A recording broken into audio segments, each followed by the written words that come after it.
شام کے 7 بج رہے تھے۔ میری دوست فون پر فون کیے جا رہی تھی۔ میں نے فون اٹھایا تو مجھے کہنے لگی کہ تم کدھر رہ گئی ہو؟ جلدی سے آ جاؤ، شادی کے لیے دیر ہو رہی ہے۔ میں جو اپنے کھلے لمبے گھنے بال کھولے کسی ہیئر سٹائل کا سوچ رہی تھی، اس کی بات پر مسکرا کر رہ گئی اور اسے یقین دہانی کروائی کہ میں 10 منٹ میں تیار ہو جاؤں گی، جو کہ میں نے سراسر جھوٹ بولا تھا۔ یہ میرے بال اتنے گھنے لمبے اور خوبصورت تھے کہ ان کو سمیٹنے میں ہی مجھے آدھا گھنٹہ لگ جانا تھا۔ یہ کہہ کر میں نے فون بند کر دیا اور اپنی امی کو آواز لگائی کہ وہ مجھے جلدی سے تیار کر دیں۔ یہ کہتے ہی میں نے آئینے کے سامنے خود کو دیکھا اور بے اختیار خود پر پیار آ گیا۔ میں بہت حسین لگ رہی تھی، اتنی حسین کہ مجھے آس پاس کا کچھ ہوش نہیں رہا۔ اس سے پہلے کہ مجھے ہوش آتا، ایسے لگا جیسے کسی نے مجھے اپنے گھیرے میں لیا ہے اور میرے بالوں سے کوئی کھیل رہا ہے۔ یہ محسوس ہوتے ہی میں ایک دم سے اچھل پڑی اور خوفزدہ نگاہوں سے ادھر ادھر دیکھنے لگی، لیکن وہاں کوئی بھی نہیں تھا۔ تو پھر یہ احساس کیسا تھا؟ میں نے جلدی سے بال سمیٹے۔ مجھے اپنی امی کی بات یاد آ گئی کہ مغرب کے وقت اپنے بال کھول کر نہ پھرا کرو، اس وقت مخلوق پوری دنیا میں پھیل جاتی ہے اور کسی کو بھی چپک سکتی ہے۔ یہ خیال آتے ہی میں بھاگ کر اپنی امی کے پاس آ گئی، انہیں جلدی سے بال بنانے کا کہہ کر بالکل خاموش ہو گئی۔ نہ جانے مجھے اچانک سے کیا ہو گیا تھا کہ میرا دل ایک دم سے ہر چیز سے اچاٹ ہو گیا۔ کل بھی میرے ساتھ ایسا ہی کچھ ہوا تھا۔ میں اپنی کتاب لے کر امتحان کے حوالے سے تیاری کرنے بیٹھی ہی تھی کہ مجھے لگا کہ ایک سایہ سا میرے برابر میں آ کر بیٹھا ہے۔ وہ مجھے باقاعدہ طور پر ایسے محسوس ہوا کہ پلنگ بھی ہلا ہے۔ میں گھبرا کر اپنی امی کے پاس چلی آئی۔ جب سے ہم اس گھر میں آئے تھے ایسا ہی سب کچھ ہو رہا تھا۔ میں نے امی کے پاس جا کر کچھ بھی نہیں بتایا۔ مجھے لگا کہ شاید یہ میرا وہم ہوگا، لیکن جب دوسرے دن دوست کی شادی کی تیاری میں بھی ایسا ہی کچھ محسوس ہوا تو میں بری طرح سے ڈر گئی۔ کیا واقعی میں میرے ساتھ کوئی مخلوق لگی ہوئی ہے یا پھر یہ صرف میرا وہم ہے؟ اسی دوران گھر کی گھنٹی بجی تو پتہ چلا کہ میری دوست میرے گھر مجھے لینے ہی آ گئی ہے۔ میں نے جلدی سے تیاری مکمل کی اور اس کے ساتھ چل دی۔ اس کے ساتھ باتیں کرتے ہی میرا مزاج ایک دم خوشگوار ہو گیا اور وہاں دوسری دوست کی شادی میں پہنچتے ہی میں پہلے کی طرح نارمل ہو گئی۔ کھانا کھایا، تصویریں لی، ہلا گلا کیا۔ انتہائی اچھا اور خوشگوار دن تھا۔ اسی دوران مجھے واش روم جانے کی ضرورت پیش آئی۔ جیسے ہی میں وہاں پہنچی تو ایک دم سے میرا سر چکرانے لگا اور میرا ذہن اندھیرے میں ڈوبنے ہی لگا۔ یہ مجھے کیا ہو رہا ہے؟ عجیب قسم کی گھبراہٹ نے مجھے اپنے احاطے میں لے لیا۔ میں خوشبو میں بسی ہوئی تھی، مکمل طور پر تیار تھی، حسینہ لگ رہی تھی۔ بہت سے لوگوں نے رک رک کر میری تعریف کی تھی اور کچھ عورتوں نے تو میرا پتہ تک پوچھ لیا تھا۔ میں نے ان تمام باتوں کو ہنسی مذاق میں اڑایا تھا، لیکن اب جو کچھ میرے ساتھ ہو رہا تھا وہ ناقابل بیان تھا۔ میرے رونگٹے کھڑے ہو رہے تھے اور میں جلد از جلد گھر جانا چاہتی تھی۔ جیسے تیسے کر کے واش روم سے نکلی تو فوراً اپنی دوست سے کہا کہ مجھے گھر چھوڑ دو، مجھے عجیب سی گھبراہٹ ہو رہی ہے۔ اس وقت 1 بج رہا تھا۔ امی کو میں بتا کر آئی تھی کہ میں اپنی دوست کے ساتھ آؤں گی، لیکن یہ گھبراہٹ ایسی تھی کہ میری ابھی بھی جان نکل رہی تھی، یا پھر کوئی چیز جیسے مکمل طور پر مجھ پر حاوی ہو رہی ہو۔ میری جان ہی نہیں چھوڑ رہی تھی۔ بھاری پن اور بوجھل احساس آہستہ آہستہ بڑھنے لگا تو میری دوست بھی گھبرا گئی۔ اس نے بھی مجھے گاڑی میں بٹھا کر گھر چھوڑ دیا۔ گھر آتے ہی میں لیٹ گئی اور بخار میں بری طرح تپنے لگی۔ امی میری یہ حالت دیکھ کر رونے لگی تھی۔ ابو بیرون ملک ہوتے تھے، ان کا فون بھی آیا ہوا تھا، لیکن امی نے انہیں کچھ بھی نہیں بتایا تھا کہ میری طبیعت اچانک سے خراب ہو گئی ہے۔ انہوں نے مجھے بخار کی دوا دے کر سلا دیا۔ اگلی صبح میں اٹھی تو خود کو دیکھ کر حیران رہ گئی۔ ایک دم سے میری آنکھوں کے نیچے گہرے حلقے چھا گئے تھے۔ میرا چہرہ انتہائی بے رونق دکھائی دے رہا تھا۔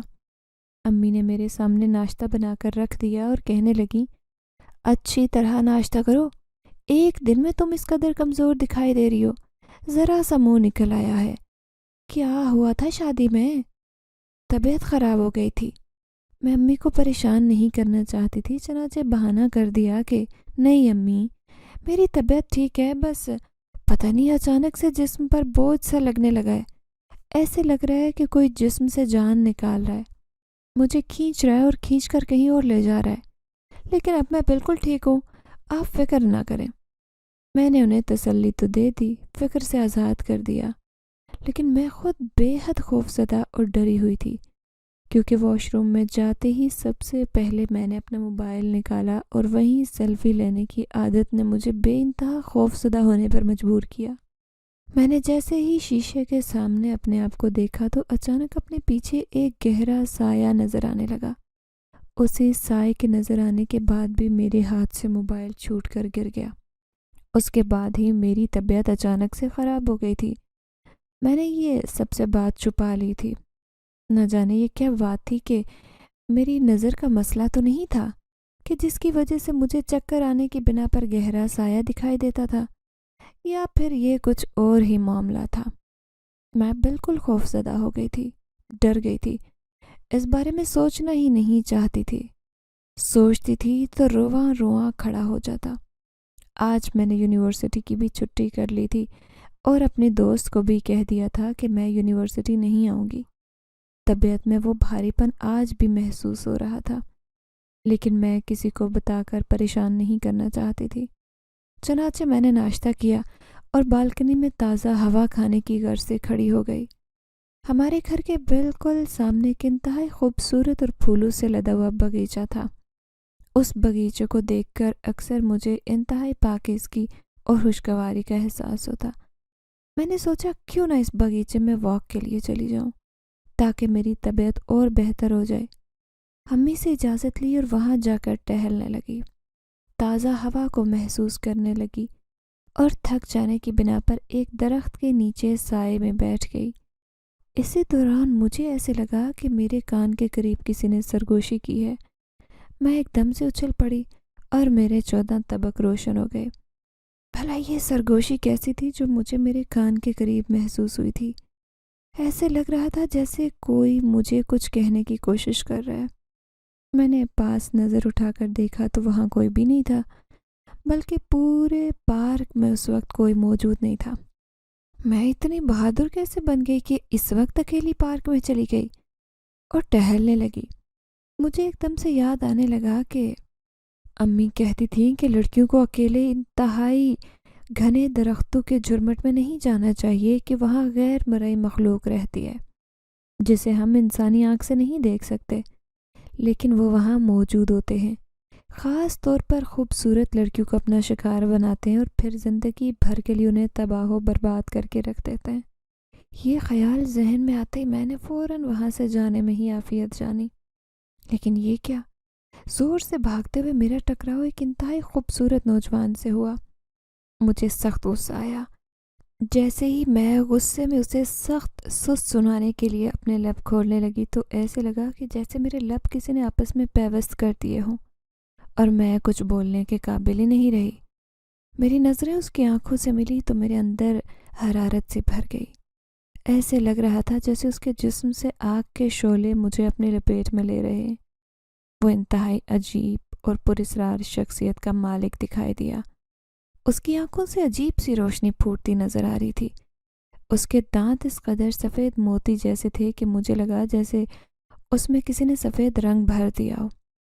میں حیرانی سے آنکھیں پھاڑ پھاڑ کر اس نوجوان کو دیکھنے لگی اور جیسے ہی ہوش آیا تو اپنی اس حرکت پر پشیمان ہو کر رہ گئی۔ کچھ بھی اس سے نہیں کہا اور آگے بڑھ گئی۔ گیٹ سے نکلنے سے پہلے میں نے سوچا کہ ایک بار پیچھے مڑ کر دیکھ لوں، کہیں وہ میری اس حالت پر ہنس تو نہیں رہا یا میرا مذاق تو نہیں اڑا رہا۔ جیسے ہی میں نے پیچھے مڑ کر دیکھا تو میرے ہوش اڑ گئے، کیونکہ وہاں کوئی بھی موجود نہیں تھا۔ میں نے وہیں کھڑے کھڑے پورے پارک میں دیکھا، وہاں کوئی نوجوان تو کیا کوئی ذی روح بھی موجود نہیں تھا۔ کوئی جانور بھی نظر نہیں آ رہا تھا، نہ بلی نہ کتا، کچھ بھی تو نہیں۔ پھر وہ نوجوان کہاں گیا؟ یہاں سے زمین کھا گئی یا آسمان نکل گیا؟ یہ میری نظروں کا دھوکہ تو ہرگز نہیں ہو سکتا، کیونکہ میں خود اس نوجوان سے ٹکرائی تھی۔ بھلا یہ کیسے ہو سکتا تھا کہ مجھے دھوکہ ہوا ہو، یا پھر وہ کدھر گیا؟ اب تو خوف نے مجھے اپنے پورے احاطے میں لے لیا اور میں نے اپنے قدم تیز تیز بڑھا کر وہاں سے نکلنے میں ہی عافیت جانی۔ گھر آئی تو ایک بار پھر سے میں بخار میں پھنک رہی تھی۔ یہ مجھے کیا ہو رہا تھا؟ میری طبیعت پچھلے 4 دن سے بار بار اسی طرح خراب ہو جاتی۔ مجھے تو سمجھ ہی نہیں آ رہی تھی کہ ایسا کیوں ہو رہا ہے۔ میں وہیں بخار میں پڑی رہ گئی اور مغرب سے پہلے ہی سو گئی۔ امی بھی میری اس حالت پر پریشان ہو گئی تھی، لیکن مجھے کچھ سمجھ نہیں آ رہا تھا۔ مجھے اپنی یہ حالت کی اگر کچھ وجہ سمجھ آتی تو میں کسی کو کچھ بتاتی۔ مجھے ایسے لگ رہا تھا کہ جیسے میری زبان گنگ ہو کر رہ گئی ہے، اور میں جیسے ہی اپنی زندگی میں پچھلے 3-4 دن سے یہ عجیب و غریب واقعات کسی کو بتانے جاتی ہوں تو جیسے کوئی میری زبان کو پکڑ لیتا ہے، روک لیتا ہے، تاکہ میں سامنے والے کو یہ نہ بتا سکوں کہ میں کیا محسوس کر رہی ہوں اور میرے ساتھ یہ سب کچھ کیوں ہو رہا ہے۔ شاید یہ کوئی نہیں چاہتا تھا کہ میں کسی کو بھی اس کی موجودگی کے بارے میں بتاؤں۔ وہ سایہ جو ہر وقت مجھے ایسے لگتا کہ میرے ساتھ ہے، اور پارک میں تو وہ نوجوان پتہ نہیں کون تھا جو اچانک سے غائب ہو گیا۔ ان سارے واقعات نے میرے ذہن پر انتہائی گہرا اثر کیا اور میں بخار میں بری طرح سے پھنک رہی تھی۔ 2 دن میرے بخار میں ہی گزر گئے اور مجھے آس پاس کا کوئی ہوش نہیں رہا۔ تیسرے دن میری طبیعت سنبھلی تو میں بالکل سوکھ کر کانٹا ہو چکی تھی۔ میرے چہرے پر ایک عجیب سی اداسی چھائی ہوئی تھی۔ ہمت کر کے امی کو مطمئن کرنے کے لیے میں یونیورسٹی چلی آئی اور وہاں اپنی دوست کو ہمت کر کے ساری بات بتائی۔ اس نے مجھ سے جو کچھ بھی کہا اسے سن کر میری پیروں تلے سے زمین نکل گئی۔